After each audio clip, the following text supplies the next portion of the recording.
Arestado ang isang tricycle driver sa sagawang bypass operasyon ng operatiba ng Pro5 sa Camarines Norte laban sa illegal na droga. Sa pinagsamang operasyon ng PPDEU, Mercedes MPS ng Camarines Norte PPO at ng Regional Drug Enforcement Unit 5 kasama ang PDEA Regional Office 5. Nadakip ang sospek na si alias Stone, residente ng Barangay Magang, Dait, Camarines Norte.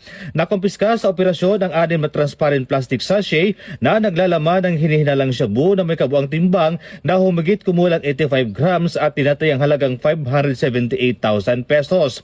Agad na dinala ang sospek at mga nakumpiskang ebidensya sa Mercedes MPS para sa dokumentasyon, inventar at tamang disposisyon alinsunod sa umiiral na legal na proseso.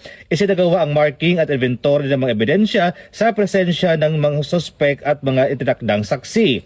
Kasalukuyang inahanda ang kaukulang kasong isasampa laban sa sospek para sa paglabag sa Republic Act 9165 o ang Comprehensive Dangerous Drugs Act of 2002. Ayon kay Police Brigadier General Erosito N. Miranda, Regional Director ng Pro5, patuloy ang pinaigting na kampanya ng kapulisan laban sa illegal na droga upang masiguro ang kaligtasan at kapayapaan sa rehiyon ng Bicol. Hindi kami titigil sa pagpapatupad ng batas. Ang Pro5 ay nananatiling nakatuon sa advokasiyang bagong PNP, serbisyong mabilis, tapat at nararamdaman ng mamamayan. Pahayag ni Police Brigadier General Miranda. Mula dito sa Bicol Region, ako po si Police Staff Sergeant Bert Polito P. Lubindino Jr. Nag-uulat para sa Police News Network at ito ang bagong PNP para sa bagong Pilipinas, serbisyo mabilis, tapat at nararamdaman.